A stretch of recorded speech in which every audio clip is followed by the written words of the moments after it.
વાલા મુક્તો, આકાશમાંથી વીજળી પડે તો કોઈ વ્યક્તિ કે ઘરનો નાશ થાય, પણ પુરુષોત્તમ નારાયણની કરુણામય જેની દ્રષ્ટિ પડે, એની અમીમય આખડી જેના ઉપર પડે, બાપ, એના તો કાળ, કર્મ અને માયાના બંધન છૂટી જાય, એના આત્મામાં પરમાત્માની મૂર્તિ રમતી થઈ જાય.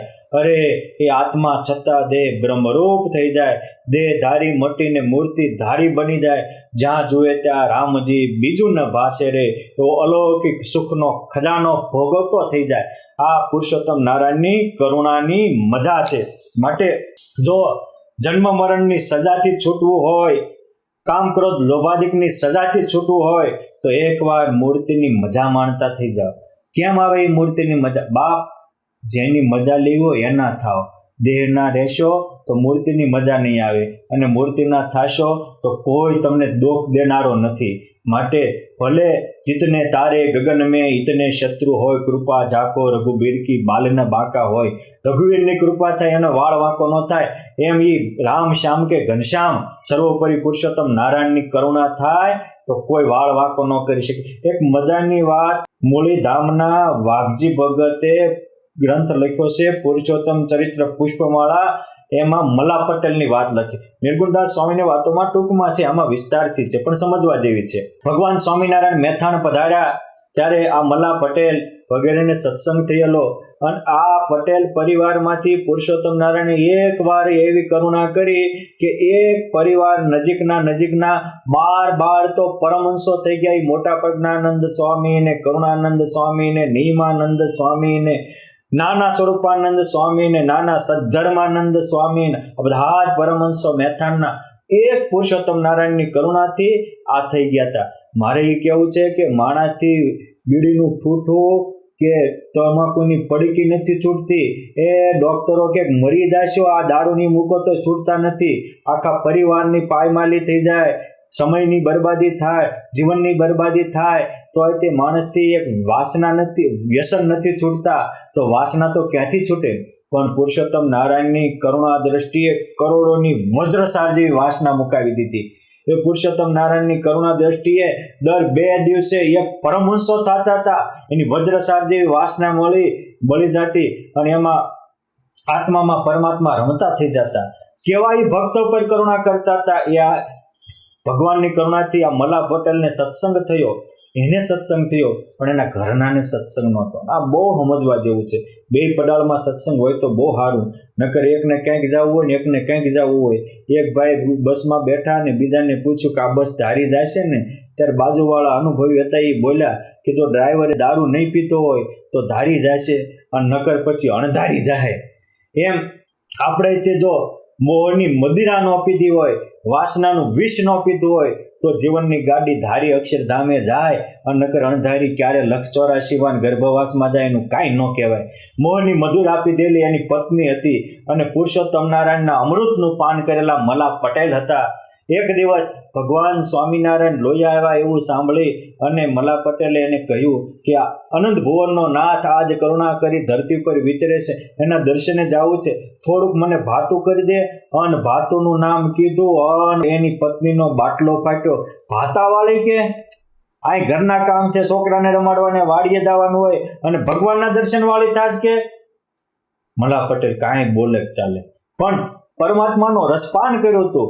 દુનિયા જેને ગાંડી કે, મીરા ગાંડી, નરસિંહ ગાંડો, તુકો ગાંડો, આ તો ગાંડાની વણઝાર. ગુણાતીતાનંદ સ્વામી કે આ દુનિયામાં ગાંડા થઈને પ્રભુ ભજે છે. ડાયા તો બધાય આખી જિંદગીના કર્મના પોટલા લઈને નરક 84 જવા તૈયાર થાય. સ્વામી કે જ્યાં એક ઘડીનો નિર્ધાર નહીં, એની માટે જે માથા કપાવે ને જ્યાંથી ફેરવણી નહીં, એની માટે કોઈ આદર કરતા નથી. આ પત્નીએ કહ્યું, મલ્લા પટેલે સહન કરી લીધું. જેને કંઈક લક્ષ્ય હોય ને સહન કરી શકે, લક્ષ્ય ન હોય એની માહિતી કાંઈ ન થાય. માત્ર ગાડીમાં પેટ્રોલ પુરાવાથી ગાડીને ગતિ ન થાય. પેટ્રોલ કે ડીઝલ પીરાવો પછી જો ગતિ કરવી હોય તો ડ્રાઈવરને બેસવો જોઈએ. એ માત્ર સંકલ્પ કરવાથી કામ ન થાય. પુરુષોત્તમને પામવો હોય તો એ પંથે પગલાં મૂકવા પડે, અને મક્કમ અને મજબૂત રીતે મૂકવા પડે. નાના મોટાના કહેવાથી ડગી જાય, એ આધ્યાત્મિક માર્ગથી ફગી જાય. આ મલ્લા પટેલે એના પત્નીને કીધું બહુ સારું લો, તો તું કેમ કરું? એક કામ કર ને, આપણે તલ બહુ સારા થયા છે, તું ઘાણી માટે તલ હારા કરી દે ને તો હું ઘાંચી ત્યાંથી તલ પીલાઈ આવું તો તેલ થાય અને છોકરાને ખાવા થાય, તારી માટે ભજીયા બનાવવાનો થશે, કામ લાગી જાય. અરે બહુ સારું, લ્યો કઈ આગળ બહુ સારો છે. તરત જ તે તલ હારા કરી દીધા, તલની પોટલી માથે મૂકીને એમ તો હાશ એ ન આવી કાંઈ નહીં, હવે કાંઈ ભાતાની જરૂર નથી. એ મોટી મોટી ચપટી તલ ખાઈને પણ પુરુષોત્તમ પાસે પૂગવું. એ તલ ખાતા જાય, પુરુષોત્તમ નારાયણને સંભાળતા જાય અને મુખમાં અખંડ નામ જપતા જાય. સ્વામિનારાયણ સ્વામિનારાયણ. લોયા આવ્યા, ભગવાન સ્વામિનારાયણ સુરા ખાચરના દરબારમાં બિરાજમાન હતા. વાલા સંગ સુરાણી એ એમના વેવાય હતા. એમના ઘરે જઈને ઉતર્યા અને કહે છે કે પ્રભુ અહીં છે? તો કે હા. તો કે એને પૂછી આવો ને, મારે દર્શને જવું. વાલા પટેલ મહારાજને પૂછવા આવ્યા કે મહારાજ અમારે મેથાણથી મહેમાન આવ્યા છે, આપના દર્શન ઈચ્છે છે. મહારાજ કે એક કામ કરો, તલવાળા હોય ને તો આવવા દેજો. પેલા વાલા પટેલ ચકડીએ સીધા કે આને હું તલવાળાનું? પછી તો 2 વાર પૂછ્યું, 3 વાર. મહારાજ કે તલવાળા હોય ને આવવા દેજો. આ તો તન કી જાણે મન કી જાણે, જાણે ચિત્ત કી રોતી ઉનકી આગે ક્યાં બુરાઈ, જિનકી હાથ મેં દોરી. ઘટનું જે જાણનારો છે. વાલા પટેલે જઈને મલા પટેલને કીધું કે મેં ભગવાનને પૂછ્યું ખરું પણ એવું કહે છે કે તલવાળા હોય તો આવવા દેજો. વાલા પટેલ તો કાંઈ ન સમજ્યા પણ મલા પટેલ સમજી ગયા. પાટી મૂકી. પુરુષોત્તમ નારાયણ પણ એને મળવા તલપાપડ હતા. એક વાર આપણે ભગવાનને આમ એક ડગલું મૂકીએ ને તો એ આપણી સામે 1000 ડગલા દોડીને ભેટવા તૈયાર છે. કેમ જે આ કરુણાનો સાગર છે. સ્વામિનારાયણ ભગવાન કહેતા કે તું એક વાર મારા પગલે હાલ, આખી દુનિયાના બધા રસ્તા ખોલી ન દો તો તું મને કહેજે. તું એક વાર મારી માટે રડ, આખી દુનિયા તારી માટે હસ્તી ન કરી દો તો તું કહેજે. એક વાર તું મારા ગુણ ગા, આખી દુનિયા તારા ગુણ ગાતા ન કરી દો તો કહેજે. પણ એકવાર પુરુષોત્તમ નારાયણના થાવાની જરૂર છે અને પુરુષોત્તમ નાટ્ય પ્રેમના આંસુડા વહાવવાની જરૂર છે. પ્રયોગ તો કરો, પામી ન જાવ તો હું તમારો ગુલામ બની જાય. માટે એકવાર ભગવાનને માર્ગે ચાલો તો ખરા. શું આનંદ આવે, શું અલૌકિકતા આવે. એ ખોટા માટે તો કરોડ જન્મ ખોયા. પુરુષોત્તમ નારાયણ મલા પટેલને 2 હાથમાં લંબાવીને ઉભા હતા, ભાવથી ભેટી પડે. મહારાજ કે ઓ અમારો તલવાળો ભગત આવ્યો, તલવાળો ભગત આવ્યો, તલવાળો ભગત આવ્યો. વાલા પટેલને તો કાંઈ સમજાણું નહીં. બધા બેઠા હતા અને પછી આ તો બ્રહ્માનંદ સ્વામી વગેરે બેઠા હોય. મહારાજ કે છે શું મારા તલવાળા કહો છો? ત્યારે મહારાજ કે છે એમને જ પૂછો ને. ત્યારે બધી જ ઇતિહાસ કીધો કે મારે તો મહારાજના દર્શન માટે ભાતું માગ્યું અને મારા ઘરવાળાએ જે મારી માટે વિતાડી એ તો વીતી હોય રેહો જાણે, અણસમજ્યા મન ઈર્ષ્યા આણે. પરંતુ એને તલ બાંધી દીધા. એ પણ એના લાખ ઉપકાર કે હું તલ ખાતો અહીં પહોંચી ગયો અને આજ મારા નાથે મને ગળે લગાડ્યો, મારા બધા જ દુઃખ વિસરાઈ ગયા. પુરુષોત્તમ નારાયણે આ રીતે ભગવાનના ભક્તોને છાતી ફાડીને સુખથી ભરી દીધા હતા. આ એની કરુણા હતી. તલવાળા અટક છો તમે, પેલા વહેલા જાણ્યું આજ અમે, બોલ્યા મહેમાન મરમે આમ, જાણે અંતર્યામી તમામ, નથી એનાથી અજાણ્યું લેશ, એ છે સર્વોપરી પરમેશ.